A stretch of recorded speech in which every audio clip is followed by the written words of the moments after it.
تو قربانی کرنے کے وقت قطار باندھ کر ان پر اللہ کا نام لو، پھر جب پہلو کے بل گر پڑے تو ان میں سے کھاؤ، اور قناعت سے بیٹھ رہنے والوں اور سوال کرنے والوں کو بھی کھلاؤ۔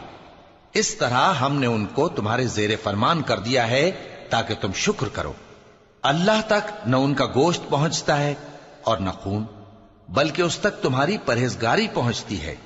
اسی طرح اللہ نے ان کو تمہارے زیر فرمان کر دیا ہے تاکہ اس بات کے بدلے کہ اس نے تم کو ہدایت بخشی ہے اسے بزرگی سے یاد کرو۔ اور اے پیغمبر، نیکوکاروں کو خوشخبری سنا دو، اللہ تو مومنوں سے ان کے دشمنوں کو ہٹاتا رہتا ہے۔ بے شک اللہ کسی خیانت کرنے والے ناشکرے کو دوست نہیں رکھتا۔ جن مسلمانوں سے خواہ مخواہ لڑائی کی جاتی ہے ان کو اجازت ہے کہ وہ بھی لڑیں، کیونکہ ان پر ظلم ہو رہا ہے، اور اللہ ان کی مدد کرے گا، وہ یقیناً ان کی مدد پر قادر ہے۔ یہ وہ لوگ ہیں کہ اپنے گھروں سے ناحق نکال دیے گئے، انہوں نے کچھ قصور نہیں کیا، ہاں یہ کہتے ہیں کہ ہمارا پروردگار اللہ ہے۔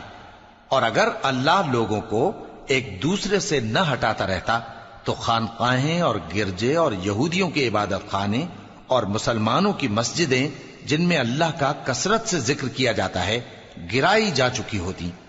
اور جو شخص اللہ کی مدد کرتا ہے اللہ اس کی ضرور مدد کرتا ہے، بے شک اللہ توانا ہے، غالب ہے۔ یہ وہ لوگ ہیں کہ اگر ہم ان کو ملک میں حکومت دے دیں تو نماز قائم کریں اور زکوٰۃ ادا کریں اور نیک کام کرنے کا حکم دیں اور برے کاموں سے منع کریں۔